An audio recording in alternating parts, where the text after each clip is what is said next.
नमस्कार, आप देख रहे हैं आरएडी न्यूज़। मैं हूं योगेश चक्रवर्ती। बिहार विधानसभा चुनाव में 8 से 9 महीने बाकी हैं और उससे पहले आज नीतीश मंत्रिमंडल का विस्तार किया गया। कुल 7 मंत्रियों ने पद और गोपनीयता की शपथ ली और सबसे हैरानी की बात है कि ये सभी बीजेपी के विधायक हैं जो मंत्री बने हैं।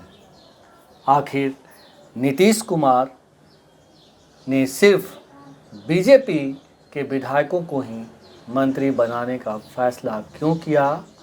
बिहार की सियासत पर इसका क्या असर हुआ? हम जानते हैं सीनियर जर्नलिस्ट अरुण पांडे जी से। सर, जिस तरह से आज 7 मंत्रियों ने पद और गोपनीयता की शपथ ली, क्या लगता है कि क्या कर पाएंगे मंत्री? नहीं, देखिए, अभी बिहार में मुख्यमंत्री सहित 36 मंत्री बनाए जा सकते हैं, जिसमें आज सवेरे तक 30 मंत्री थे बिहार में। जी जी। लेकिन एक दोपहर बाद एक मंत्री घट गए। प्रदेश भाजपा के अध्यक्ष दिलीप जायसवाल ने राजस्व भूमि सुधार मंत्री थे, उन्होंने इस्तीफा दे दिया मंत्री पद से और तत्काल उसको मुख्यमंत्री ने स्वीकार भी कर लिया, राज्यपाल को भेज दिया, अधिसूचना जारी हो गई। तो अब 29 सदस्यीय मंत्रिमंडल हो गया था। अब आज 7 नए मंत्री शामिल हो गए।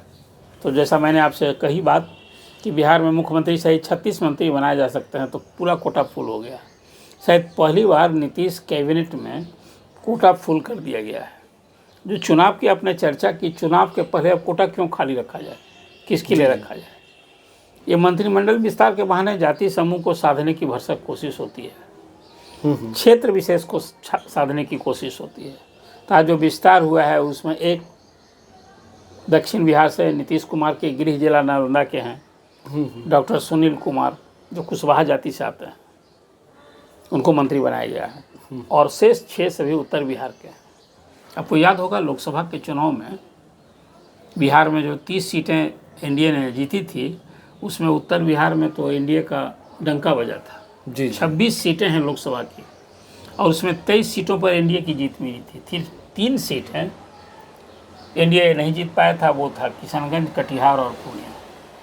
तो आज उस हिसाब से कास्ट कंपोजिशन को ध्यान में रख करके 2 बैस, एक राजपूत, एक भूमिहार, एक अति पिछड़ी जाति का केवट, इस तरह से 7 जाति समूह को, जिसमें 2 तो मैंने आपसे बताया कि बैस समुदाय से हैं, आज मंत्री शामिल किए गए हैं। एक बात आपने प्रारंभिक चर्चा में कही कि क्या कारण है कि भाई सभी हैरानी हुई कि भाई सभी 7 भाजपा ही के मंत्री बन गए हैं। ये चर्चा थी कि 4 बीजेपी के या 2 जदयू के बनाए जाएंगे। इन्हें मुख्यमंत्री को तय करना है। अब जो मुख्यमंत्री नीतीश कुमार नरेंद्र मोदी के लाडले हैं, तो लाडले का तो कुछ परफॉर्मेंस दिखेगा ना। तो बहुत जगह त्याग है, लाडले माने दुलारे हैं। तो अब चुनाव होना है नीतीश कुमार के नेतृत्व में, तो कहीं जगह अभी हर 4 विधायक पर एक मंत्री बनाए जा सकते हैं। तो बीजेपी की संख्या भी विधायकों की जदयू से लगभग दूनी है। तो ये सब कुछ हिसाब करके मुझे लगता है कि नीतीश कुमार ने बीजेपी को पूरी तरह से संतुष्ट करने का, ताकि जो सहयोगी दल है पूरे मनोयोग से उनके लिए काम करे, ताकत लगाए।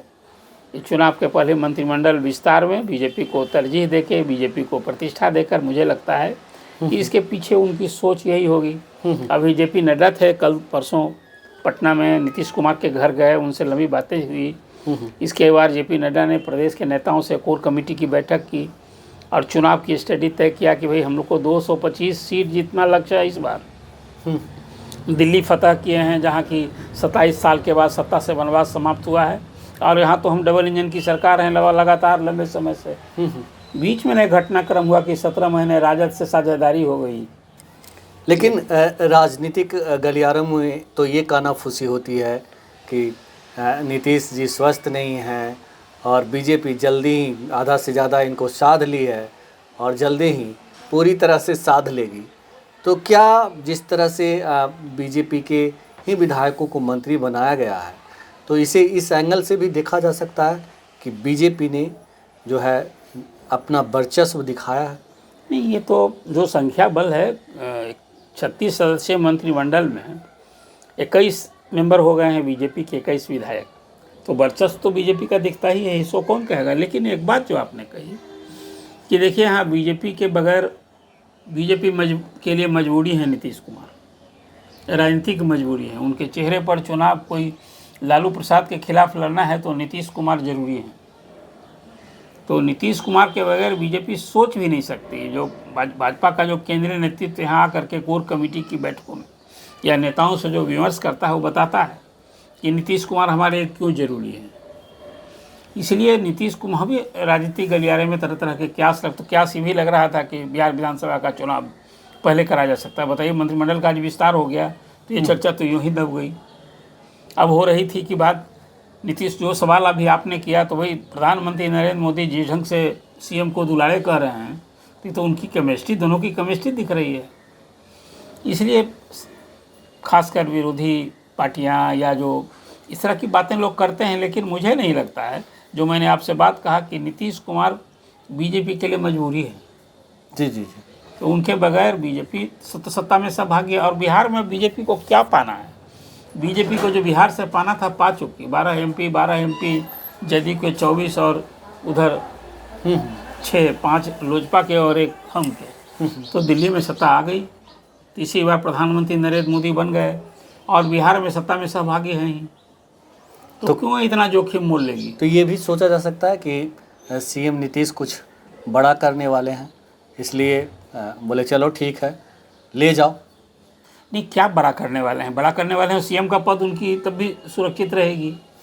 तो पिछले चुनाव में आपने बड़ा करने वाले हैं इन द सेंस कि क्या उनके बेटे आने वाले हैं निशांत? तो बेटा के लाने में कहाँ है? अभी तक बेटा नहीं आए हैं निशांत। तो नीतीश कुमार ही अवरुद्ध बने हैं। कोई देखिए, डॉक्टर का बेटा डॉक्टर, इंजीनियर का बेटा इंजीनियर, तो राजनेता का बेटा राजनीति में कोई आ रहा है तो इसको कैसे गलत भी मैं नहीं मानता हूँ। हाँ, एक बार पैराशूट से, जैसे पहली बार जीते तेजस्वी यादव तो डिप्टी सीएम, पहली बार तेज प्रताप जीते तो स्वास्थ्य मंत्री। हालांकि जनता से बीच से जीतकर ही आए थे, लेकिन लालू प्रसाद की राजनीतिक विरासत तेजस्वी संभाल रहे हैं। तो निशांत आते हैं, मैं मानता हूँ जदयू को बचाने के लिए, जदयू का भविष्य संवारने के लिए निशांत का आना जरूरी है। और फिर नीतीश कुमार मतलब जदयू होता है। ये सवाल तो आज है ना कि जदयू नीतीश जी के बाद कौन? आज उनकी उम्र और सेहत की चर्चा होती है। आपने कहा कि पैराशूट से, तो हो सकता है नीतीश कुमार भी अपने बेटे को पैराशूट से ड्रॉप करना चाहते हैं। नहीं, पैराशूट से क्या है, तो सब सूट उन्हीं के पास है।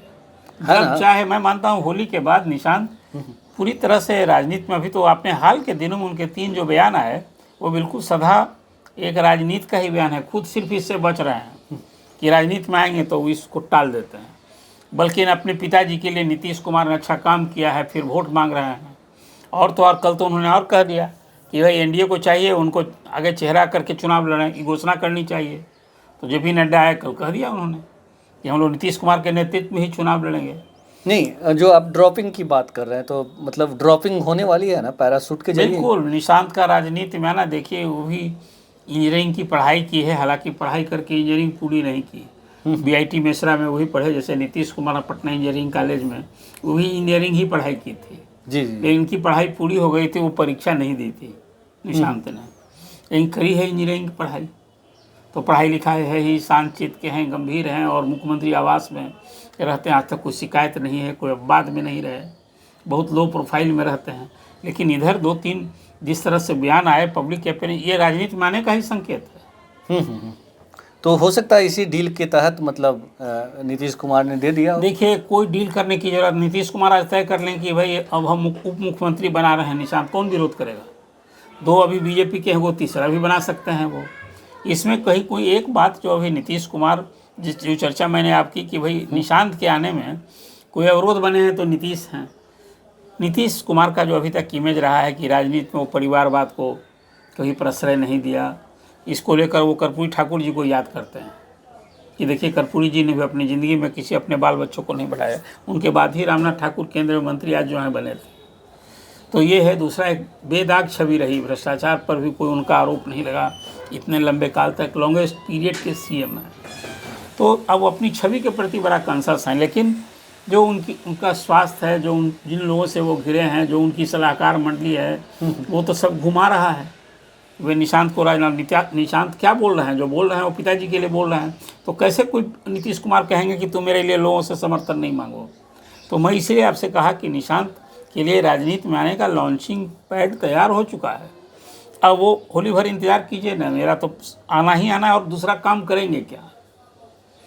ये तो है नहीं कि निशांत मतलब आप कह रहे हैं कि इसका लेकिन जो मंत्रिमंडल विस्तार हुआ है और निशांत का कोई कनेक्शन नहीं। नहीं, इसे उससे मत जोड़ा जाए। निशांत का कोई कनेक्शन नहीं है। मैं इसलिए कह रहा हूँ कि ये उससे नहीं जोड़ा जाए। जी जी जी। ये निशांत की राजनीति में एंट्री, उनको अभी संगठन में कोई पद दे दिया जा सकता है। जिसको चाहते हैं वो सब क्या है, अपॉइंटी है उनका, चाहे वो ललन सिंह हो, चाहे संजय झा हो, उमेश कुशवाहा हो, जहाँ जोन पद पर बैठा देंगे। भला कोई विरोध करेगा? सब जयकारा करने वाले लोग हैं, कौन विरोध करेगा? जदयू में कोई रहना है तो नीतीश जी का विरोध करेगा क्या? राजद में रहना है तो कोई लालू जी का विरोध करेगा क्या? जिस तरह से लोग कहते हैं कि जेडीयू का फसल ही बीजेपी काट कर आज अपने आप को बिर्ज के तौर पर स्थापित कर लिया है, तो आगे आने वाले चुनाव को लेकर भी यही बातें की जा रही है, अटकलें लगाई जा रही है कि अभी पूर्ण रूप से बीजेपी स्थापित हो जाएगी। देखिए, बीजेपी को अभी तक तो लोग शहर वाली पार्टी मानते थे और मानते थे कि कांग्रेस जो ही लालू जी के साथ हो गया एंटी बीजेपी रणनीति पॉलिटिक्स के तहत, तो अपर कास्ट के लोग बीजेपी के समर्थक हो गए हैं। ये बात सही है कि नीतीश जी के साथ होने का लाभ तो बीजेपी का विस्तार हुआ, हालांकि वो संगठन वाली पार्टी है, लेकिन शहर से अब ग्रामीण क्षेत्र पर 80 विधायक आ चुके हैं और 12 MP हैं, जितना MP नीतीश जी का है। तो जदयू तो एक दूसरे के पूरक न हैं, लेकिन गांव तक यदि जदयू के साथ रहने से बीजेपी का विस्तार हुआ है, तो जो बात आपने कही कि बीजेपी नीतीश कुमार के साथ रह के खेती कर रही है और अपना विस्तार कर रही है, हर पार्टी तो करती ही ना है। ये सच आप बोल रहे हैं, ये सवाल में तो मुझे लगता है इसमें सवाल नहीं, आप तो सच ही पूछ रहे हैं कि बीजेपी जदयू के साथ रह करके लालू प्रसाद को सत्ता में आने से रोक रखी है। बिहार की राजनीति के एक धुरी है लालू प्रसाद, चाहे वो सत्ता में रहें चाहे विरोध में रहें।